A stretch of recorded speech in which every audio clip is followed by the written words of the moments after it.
다른 숨은 이 정치력을 또 발휘를 하면은 이재명에게 치명타를 안길 수가 있습니다. 한덕수 만만한 사람이 아니죠. 관료 출신이지만은 일단 지금 이재명은 한덕수 권한 대행의 뒤에서 마치 섭정을 대리로 마치 정권을 잡은 듯이 섭정을 하는 그 모습을 지금 보이고 있습니다. 협박을 뒤에서 막 한덕수를 협박을 하면서, 그러니까 이재명 자기 뜻대로 국정 운영을 하겠다는 거죠. 이렇게 하겠다는 이유는 나중에는 재판까지도 본인이 다 안 가고 마치 국정에 바빠 뭐 이런 것처럼 그런 원대한 몽상을 지금 하고 있죠. 그리고 지금 조금 전에 말씀드린 그 좌파 성향의 법안, 이것도 지금 다 밀어붙일 기세입니다. 김건희 특검법은 물론이고, 좌파 성향의 법안을 왜 이렇게 밀어붙이냐 하면은 이게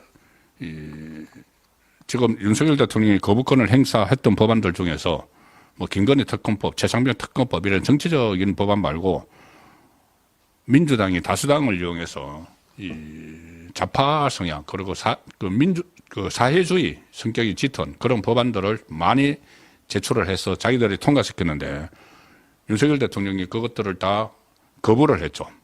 그런데 이제 윤석열 대통령 대신 한덕수 권한 대행이 있으니까 이거 거부하지 못할 거야 하고 막 밀어붙일 겁니다. 지금부터. 오늘 양곡법 당장 내일 결정이 돼서 다른 법안들도 막 밀어붙일 텐데 사회주의 성향의 법안들을 그걸 한덕수 대통령 권한 대행이 거부만 해봐. 거부하면은 당신 탄핵할 거야. 이렇게 나오는 거죠. 뒤에서 협박을 하는 그 상황인데, 그래서 이재명의 한덕수 길들이기가 시작이 됐다.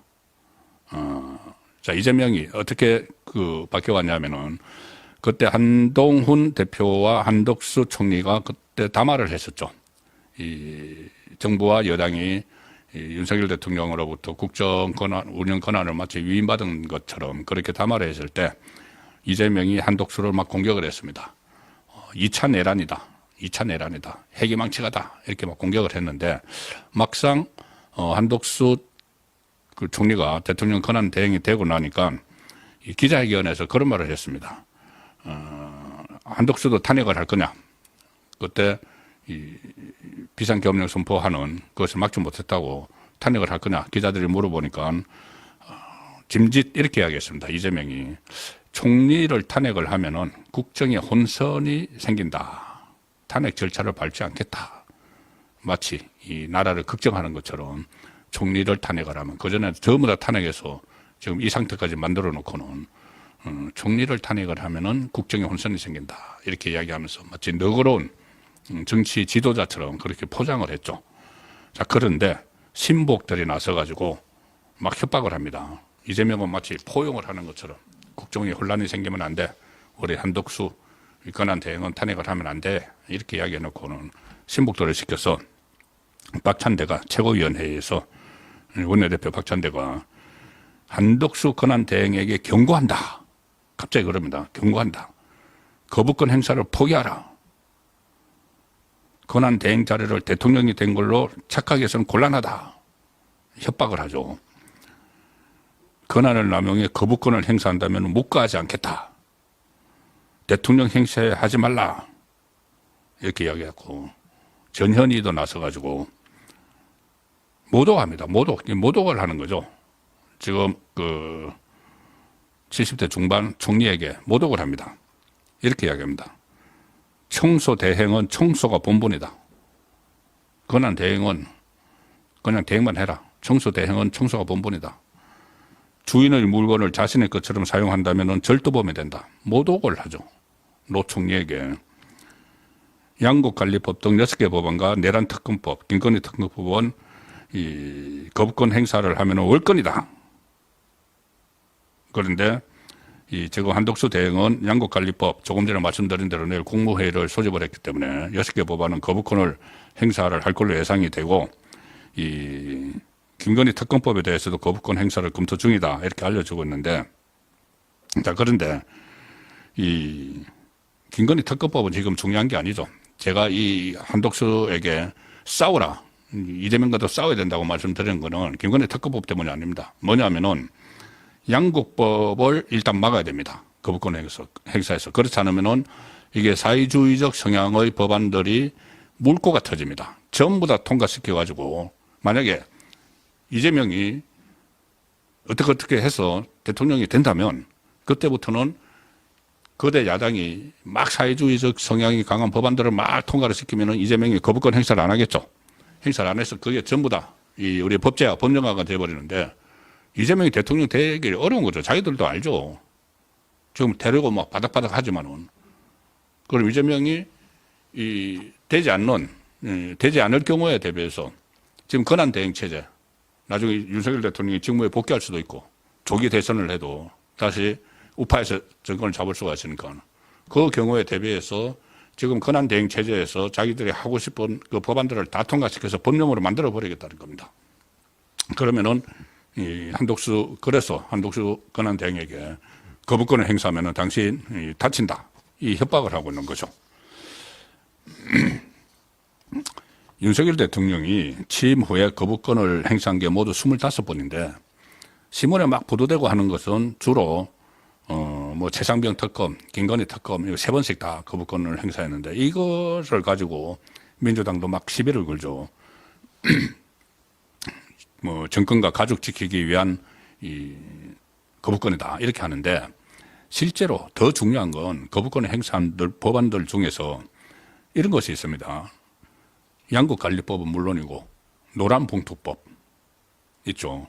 그 기업 뭘 옥죄는 그런 노란봉투법, 방송법, 방송 장악, 좌파가 장악하기 위한 방송법, 이태원 참사 특별법, 전세 사기 특별법, 민주유공자 예우법, 뭐 민주유공자라고 막 해가지고 또 어떤 특권을 가지려고 하는 거기다가 이재명이 했던 전국민 25만 원 지원법 이런 법안들도 다 있었습니다. 그걸 다 거부권 행사해서 막았죠. 윤석열 대통령이. 정부에 엄청난 재정 부담을 주고 또 이것이 법령으로 되면은 이 노란봉투법이나 마찬가지죠. 양국관리법. 상당히 이 사회주의 성향의 이 법안들이기 때문에 그 거부권을 행사한 건데 이것들이 대부분입니다. 25건. 그 어떤 정치 관련 뭐 김건희 특검법 이것은 3번이고 최상민 특검법 3번이고 나머지는 전부 다 이런 이 좌파 성향의 법안들을 막은 거죠. 이걸 지금 한독수 권한 대행이 있을 때 처리를 하려고 하는 겁니다. 양국법을 가지고 물꼬를 타려고 하는 것이죠. 자, 그런데 이 한독수 이것을 그 호락호락한 사람일까? 과연 그렇게 해줄까? 지금 한독수 권한 대행에게는 좀 2가지 이 선택을 해야 될 일이 있습니다. 하나는 거부권이죠. 지금 이야기하는 거부권. 거부권을 정말 우리 우파 정권에서 도저히 용납되지 않는 그런 법안들을 이제 막 할 텐데 거기에 대해서 거부권을 행사를 하느냐 문제 하나하고 하나는 어제도 말씀드린 지금 하나의 윤석열 대통령의 그 헌재 심리에서 큰 변수가 된 것이 바로 헌법재판관 임명권이죠. 임명권을 행사할 건지 그 부분인데 임명권 행사에 대해서는 여러 가지 막 논란들이 벌어지고 있는데 지금 어쨌든 6인 체제로 계속 밀고 나가면은 3명의 국회 추천 몫을 임명을 하지 않으면은 권한 대행이 임명을 할 수 없다는 게 그때 이 박근혜 정부 탄핵 때 좌파들이 했던 이야기니까 권한 대행이 임명을 하지 않고 나가면은 6명이면은 6명 전원이 찬성을 해야지 이 탄핵이 인용이 돼서 파면이 됩니다. 그런데 6명 중에 6인 체제에서 6명 중에 1명이라도 반대를 하면은 이 기각이 돼서 윤석열 대통령이 직무 복귀를 하죠. 물론 별도 수사는 이제 별개로 치고 그런 상황이 되기 때문에 6인 체제로 가야 되는 겁니다. 이게 뭐 변칙이다 이런 이야기도 하고 대통령 그 문제를 어떻게 6인으로 하느냐 하지만 어차피 지금 이 정치적으로 정치 투쟁이 벌어지고 있고 만약에 윤석열 대통령이 파면이 되거나 하면은 그 시점에 따라서 이재명이 자기 나라를 만들어서 완전히 이상한 그 나라를 만들어 버리고 대혼란이 일어나기 때문에 이재명이 재판이 안 끝난 상태에서 대통령이 대혼란이 일어나기 때문에 그걸 막기 위해서라도 이게 위헌한 것이 아니면은 그대로 해야 되죠. 자, 그런데 거기서 이제 임명권 새로운 헌법재판관 임명권을 거부를 하는 그 강단을 저는 한독수 권한대행도 보여줘야 된다고 봅니다. 한독수가 과연 해낼 수 있을까? 여러분들이 생각하는 이미지는 어떻게 보면은 좀 연성, 정통 그 경제 관료, 그래서 그런 강단이 있을까 하는데 그렇지 않습니다. 저도 이 취재를 하면서 몇 번 만나보고 했는데 전혀 그렇지 않습니다. 이 전형적인 외유 내강형입니다. 그때 물론 뭐 좌파 정부에서 뭐 총리도 하고 했지만은 그것은 지구 공무원 출신이어서 그런 것이고, 일단 본인이 뭐 우파다 이렇게 이야기는 하긴 그렇지만은 뭐냐면은 윤석열 대통령 정부의 국무총리다. 이 부분에 대한 책임감은 확실히 가지고 있고, 그리고 좌파와 최근에 세게 부딪힌 적도 몇 번 있습니다. 그래서 제가 기사를 하나 소개를 드리죠. 조선일보 기사입니다. 조선일보 기사인데 2024년 9월 11일자입니다. 제가 이 기사를 그때 아주 관심 깊게 읽은 기억이 납니다. 그때 제목이 뭐였냐면은, 제목은 지금 보여드리는 대로 경제 꼬꾸라지길 원하나 맞불 때린 야당이 울고 간 철벽 총리. 그때 상당히 이 기사가 화제가 됐었습니다. 야당이 울고 간 철벽 총리. 그리고 그 밑에는 정치권 한덕수의 재발견. 자, 그래서 이게 그때 화제가 됐는데, 한덕수가 그런 사람이었어? 그랬었죠. 9월 2일 날, 얼마 안 됐습니다. 정기국회 때 이야기입니다. 국회 예결위에서 민주당 장철민 의원이 막 몰아칩니다. 국무총리를 몰아칩니다.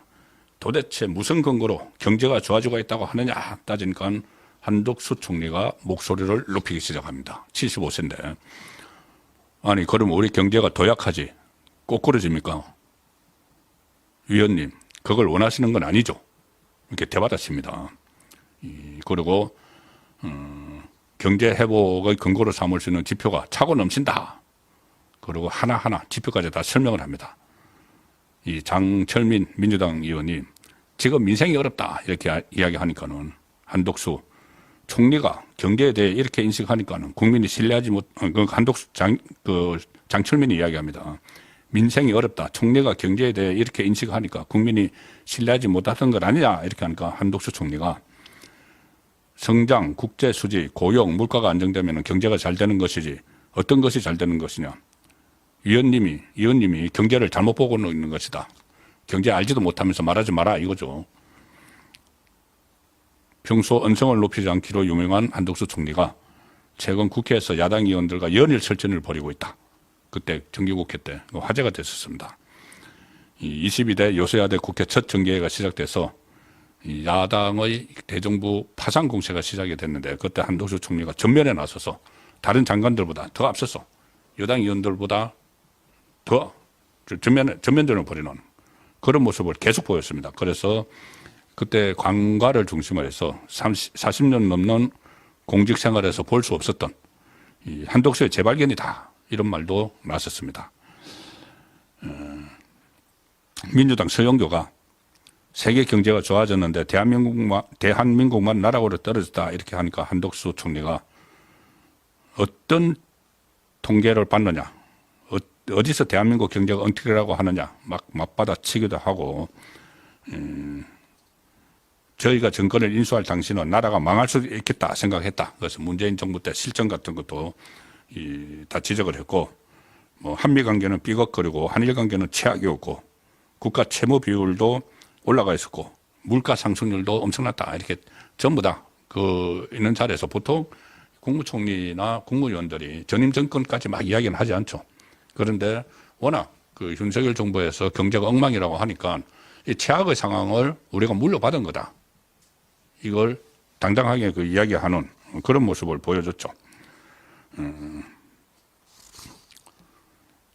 그 당시에 격전도 불사하는 그런 스타일을 보였고, 또 그 뉴라이트를 알고 있느냐 그거 기억나실 겁니다. 그런 질문이 야당 의원들이 이제 트집을 잡으려고 물으니까 모른다, 관심도 없다, 색깔 칠하지 말라, 미몽에서 깨어나라, 가짜뉴스 부리지 말라, 거짓 선동하지 말라, 자, 이런 한덕수 총리이기 때문에 제가 이재명이 한덕수를 얕보면 큰코 다친다.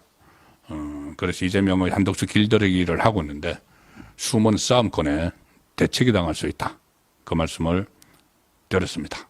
한덕수 총리 대권한테 만약에 이렇게 한다고 해서 제가 말씀드린 대로 큰제 임명권 행사 안 하고 또 거부권 제대로 행사한다고 해서 이재명이 자기 말을 뒤집고 뭐 나라에 혼선이 올 수 있다고 했는데 혼선이 오든 말든 또 한덕수를 몰아내기 위해서 또 탄핵을 하게 되면은 그 다음에는 최상목 경제부총리가 옵니다.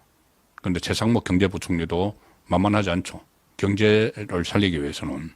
근데 최상목 경제부총리에 대해서도 그때 탄핵을 한다는 이야기가 나왔습니다. 그때 비상계엄령 심의하는 국무회의에 참석을 했다고 해서. 그러면 또 최상목도 날린다. 그 다음에는 순서가 교육부총리로 갑니다. 이주호. 그것도 날린다. 자, 그렇게 하면은 국민이 가만히 있겠습니까? 이 어려운 상황에서. 그래서 아마 한덕수부터도 날리기 어려울 것이다. 조심스러워할 것이다. 그러면 한덕수는 본인이 할 수 있는 한 최대한 이재명과 싸워서 어쨌든 이 헌정이 중단되지 않도록 하고 또 사회주의적인 법안들이 막 이 틈을 타서 국회를 통과해가지고 그러니까 재투표 없이 지금 재투표하면 이런 사회주의적인 법안들은 여전히 국민의힘 의원이 108명이 있으니까 108명 안에 뭐 쪼개지기도 했지만은 이 법안은 다 같이 막죠. 뭐 특검법, 김건희 특검법 이런 데서는 이 서로 분리가 분산이 될 수 있어도 말씀드린 양국법을 비롯해서 사회주의적인 성향의 이 법을 막는 데는 108명이 일치 단계를 합니다. 그러면 거부권만 행사해주면 되는 거죠. 거부권 행사 안 하면 그냥 192명 야당이 그대로 밀어붙인 거 그대로 다 법으로 돼버립니다. 그럼 나중에 회복도 못 합니다. 일단 법으로 된 것을 회복을 할 방법이 없죠. 그 뭐 개정안 내야 되고 뭐 폐지법안이 있는지 모르겠는데 어쨌든 개정안을 막 내야 되고 굉장히 복잡해지고 그 사이에 우리 재정은 막 그들이 나고 그런 것들이 제도가 막 정착이 돼서 대한민국의 정체성이 어지러워질 수 있습니다. 한덕수 경제관료 출신으로 40년을 국가에 봉사를 했으니까 그런 상황을 막아야 되는 거죠. 자, 그래서 한덕수